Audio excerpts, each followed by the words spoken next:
Hello everybody, and I hope you're having a fantastic day. And in this video, I'm going to be talking about the treasure spawn with the new monster, Noah, and its feature gear, and all that funky jazz that just came out. Okay, so let's actually get into it. Okay, so we got Noah right here. Noah is a time monster, 36 cost.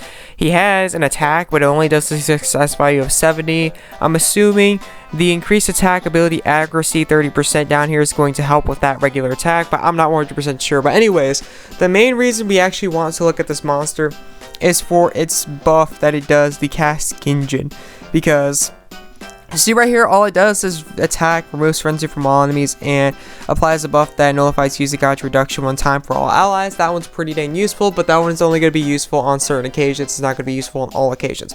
Okay, so this cast engine right here is like, you could say, a brother or sister to Blessing, kind of, to be fairly honest. Pretty much what it does right here is increase max HP by 100%. It nullifies debuffs instead of status alignments, nullifies usage dodge reduction, boosts ability power critical hits by 50, increases attack ability accuracy by 30%, and pretty much just permits piercing through blah blah blah this and blah blah blah that. It's pretty much Piercer low-key. They just don't want to say it's Piercer. So anyways, moving on from there.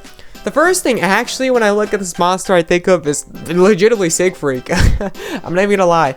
100% H. I think Sigfreak gives 100% HP for all allies. I'm not exactly sure. I'm not. That might be a no, that might be a yes, but anyways, Sigfreak definitely gives 30% accuracy. Sigfreak has Hero, so Hero is more of a stable buff, to be really honest. It's Sigfreak also casts Piercer, except for it's going to be for all allies. So a lot of what Noah does, Sigfreak does, except for two things, is the usage dodge reduction, nullify, and then this one right here is really what takes the cake with Noah, to be fairly honest. This is the reason why I would even look at Noah in the first place, is the boost ability power critical hits by 50.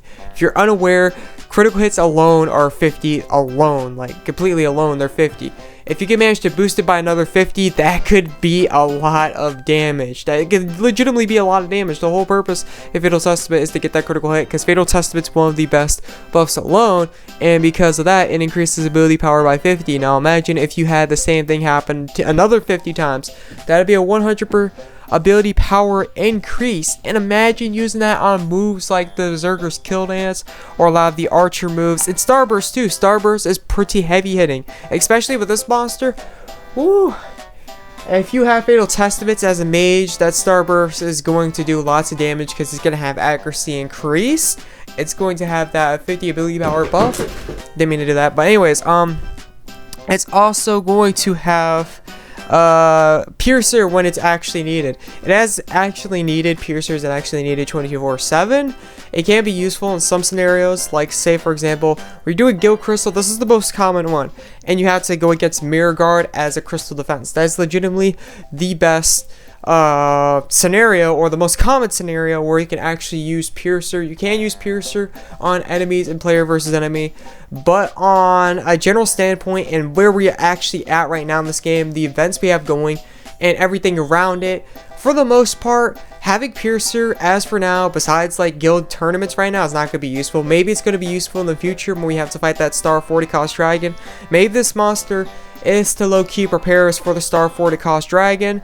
I'm not 100% sure, but anyways, yeah, that's pretty much what I have to say about this monster. Is the field buff is where it's really at, and in the field buff, the ability power of critical hits by 50 is really where it's going to be the most useful. The nullifies debuffs, I'm not sure how that's 100% going to work, but I can say for sure that it's going to work the same way as Frenzy, if I'm correct. Pretty much, you will have buff removal. So if you get buffs, they will be removed. You just won't be able to get debuffs is all. That's literally the only difference. Hero, on the other hand, Hero doesn't let really anything in. Hero doesn't let anything out. So Hero comes in a package, complete package. It's a stubborn little guy, stubborn little critter. So yeah, Hero is pretty dang good when it comes to nullifying debuffs, because you can't debuff at all, even though you already got like a 100% stat increase buff from it. So yeah, that's why I love Hero, to be fairly honest, more than these two. But honestly, it's really situational to use Hero, at least now, for some things, because if you use Hero sometimes, it can really hurt the enemy. It can hurt your team because of the 70% healing reduction. But Hero is a pretty dang good buff, and it's still one of the greatest buffs towards this day. But anyways, moving on from there, yeah, Kinjin, I can't really say is the best buff. It's definitely a good buff to have, no doubt the benefit. But I can't tell you if it's the best buff or not. I would need to have more experience with the buff myself to really say too much about it. I can't. I'm pretty sure this could be very useful for damage and at least for one person, not everybody, but at least for one person. And guild battles, especially if you like combo it with critical damage increase. Ooh, that's gonna be deadly. But anyways, moving on from there. Yeah, that's pretty much all I could say about that. And no, it's pretty dang useful, but I'm not sure how useful it's going to be. It's definitely up there. It's not useless. It's not useless. You could definitely use it if you're a DPS class. I don't really recommend this for tanky classes or classes that are more of the healing side or whatsoever on that circumstance. But if you're a DPS class, this is a useful buff. No doubt the benefit. Very useful of a buff. Okay, so moving on from there, we have the armor and the weapons. Now, I'm not sure what they're trying to pull with the armor. This might help, but overall, I'm not exactly sure. This all really depends if the critical hits they're claiming they're increasing the chance for actually procs more than the Fatal Testament. If not, then I wouldn't recommend really dealing with it at all, because Fatal Testament is a guaranteed critical hit. All you gotta do is make it proc, and if you can make it proc, you are legitimately golden. You are solid. You're doing great. So there's definitely an alternative. Fatal Testament, I believe, would be a better choice than the critical chance up would ever be. I'm not 100% sure, but I'm pretty sure Fatal Testament rocks more than critical hit chance up. Honestly, if you're looking to have an attack constant effect skill, the damage ups from the one set of armor and the one set of weapons would do better, to be fairly honest. And then throwing on Fatal Testaments should increase your DPS more, because yes, these are constant, so they're going to be active 24/7, but you can only stack up to 2 constant attacks, regardless of what they are under any circumstance. And on top of that, even if you attach these, you're going to have to deal with rates just like Fatal Testament proccing pretty much to actually get a critical chance. And depending on what they are, they may be or may not be useful at all. So I can tell you personally that Fatal Testament would be a lot helpful if you just throw on Fatal Testament. Personally, myself, I think. I'm not 100% sure, but I'm pretty dang sure at a pretty high accurate rate. Okay, so we got the weapons right here. And the unique thing about these weapons is, unlike they have been doing before, these offer exclusive skills for both the extra class that these give a bonus to and the regular class. So now extra classes are getting an even higher of a bonus, or a better of a bonus now, and they're going to be more useful than they were before, because they're getting all these exclusive hard-hitting and hardcore skills like the normal classes. So let's actually get into a few and what's not. Okay, so we got Infiltrator's Pride, Soldier / Berserker exclusive skill. This is going to be very nice for the hybrids and the physical attack berserkers out there. Chance to massively increase physical damage and ignore 50% of the target's defense when using an ability, but it's only going to be for that ability. It's pretty much what he's trying to say. That's very, very nice, because especially if they're tanky, or they're like a boss, and they just, not boss, but they're boss systematic, perhaps say, and they have like a lot of defense. Pretty dang helpful. This is the hardest hitting proc I have on my archer besides legitimately Fatal Testament. So I can tell you from experience, this go through half of defense and magic defense is a pretty useful ability. Definitely very nice, especially if you're dealing with hardcore tanks or defensive type situations. Very, very nice. Then we got the Imperial Guard Lance. This is not going to be too useful on the Lancer, but the Treasure Hunter this might be useful for. Besides the fact that Treasure Hunters don't really do DPS, the whole purpose in them to do this, possibly, would be for DPS. Treasure Hunters also help out other classes, so you could technically say it's going to be more utility and help or support from the Treasure Hunter. But Lancers don't need this because they break a lot. It's pretty much a physical testament plus bonus to break. That's legitimately all it does.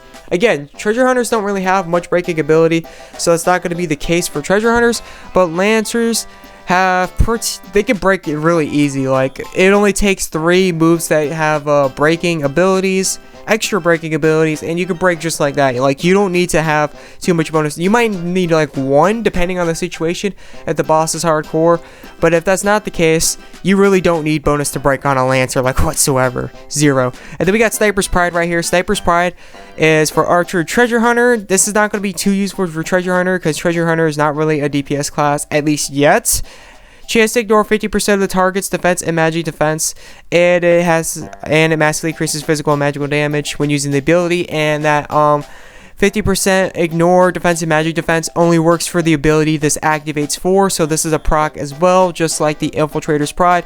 Same scenario, very nice, a very good offensive and assault like skill to have. Not the best, but it's definitely up there, and it can be very useful depending on the situation, especially if they're tanky. That's very, very nice, because you're legitimately piercing through half of their defenses.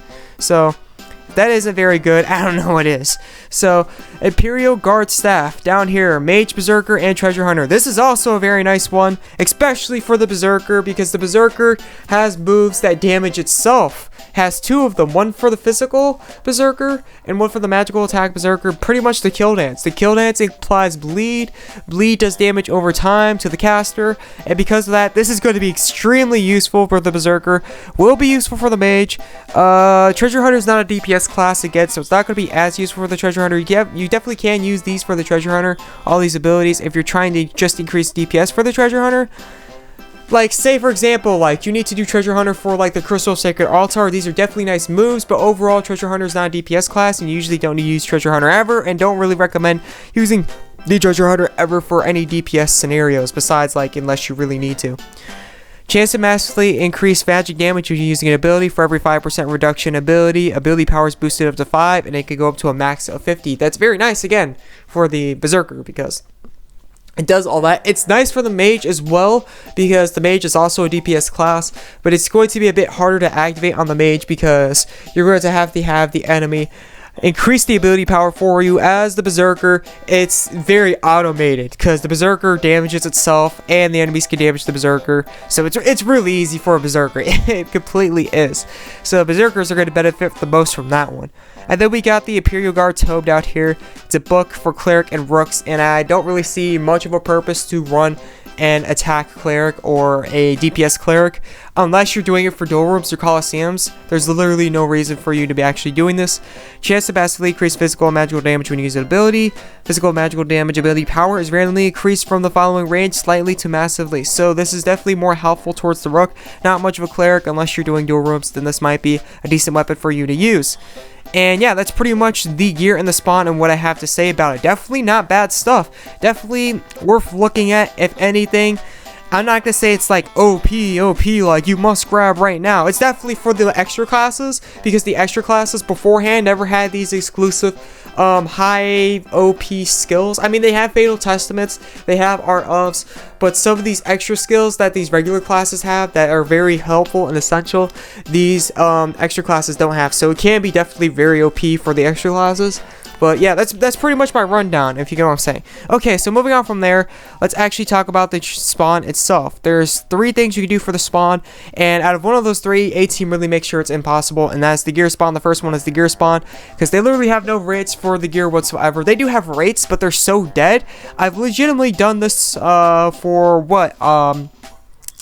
I'd say about more than half a year of doing spawn reviews, and I've never heard anybody, besides possibly from the Kiroy and some bug spots that they came out with, I've never heard anybody ever, unless they had rates up on these, the new gears, ever got any of the feature gear from the gear spawn for the treasure and divine grace spawns alone, because they don't offer rates for those. They do offer rates, but they're so slow that it is literally impossible to obtain those. So they don't offer too much rate to the gear spots. So the next bet we have is through the jackpots and through the treasure medals themselves.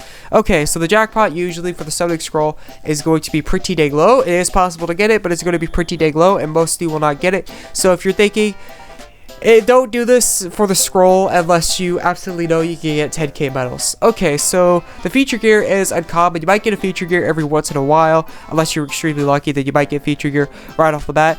Especially super whales, because the harder you whale for treasure spots, the more rates you actually have, sadly, but that's pretty much how treasure spots work. They offer more rates the more you are able to whale for them. So you have higher rates the more you whale for these. Anyways, moving on from there, the treasure medals, they offer lower than usual. It's not complete ripoff, at least in my perspective, but Yeah, the reason I'm saying that is because the normal treasure medal spawn, 700 in the jackpot, 200 in the side chest, and then 400 in the side chest as well. If you do 200 plus 700, that equals 900 at least. So if you see where I'm getting there, pretty much what I'm trying to say is pretty much the 400 would be the only thing, like the 400 treasure medal from the side chest is the only thing really missing. They fuse pretty much the 200 and the 700 within the jackpot, at least at the bare minimum. Now, pretty much what they're trying to do is, instead of having the 400, I think they're trying to vary it like they're doing here. But as we all know, the varying thing is a ripoff, and usually you're only going to get maybe 900 and maybe probably 1,000.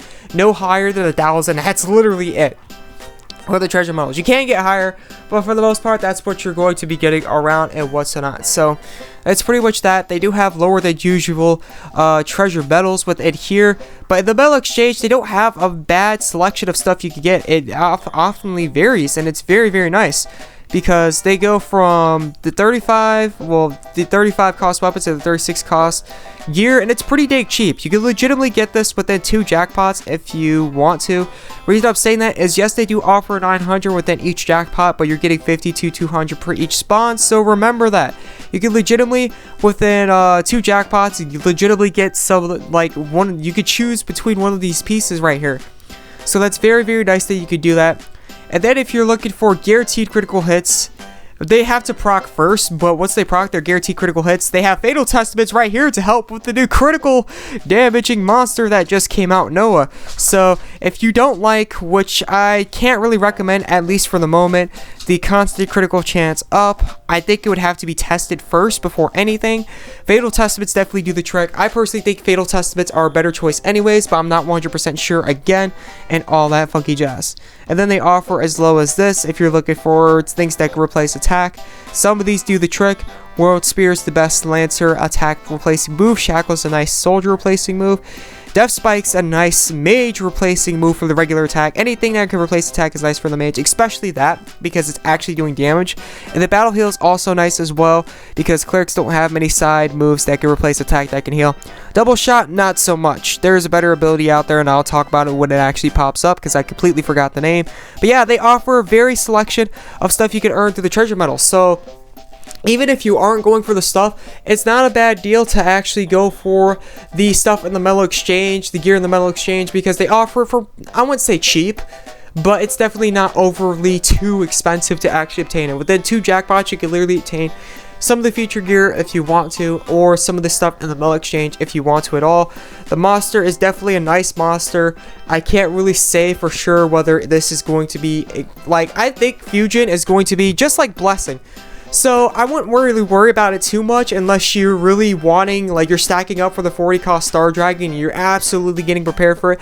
I wouldn't stress too much about this ability, because it's just like, it's literally the sister or brother to Blessing, and as we all know, after the first monster, it starts coming out. So you're probably going to be seeing Kijin a lot more commonly. I'm not sure how commonly it's going to be going, but you're going to be seeing Kijin a lot more. And I'm pretty sure there's just going to be more monsters to combo off better with Kijin than this monster.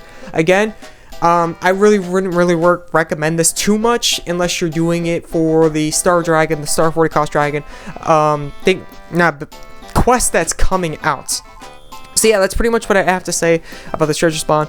Very nice medal exchange, nice monster and all, definitely nice gears, definitely if you're trying to increase the DPS or the usefulness of especially your Berserker, but your extra classes, definitely look into this. And even then, they have nice abilities for some of the regular classes as well on this. Not all, but some, to be fairly honest, and what's so not. Thank you for tuning in, thank you for watching, and I hope this helped out. This is the AzureWrath, and I'll catch you in the next video. I'm out. Peace.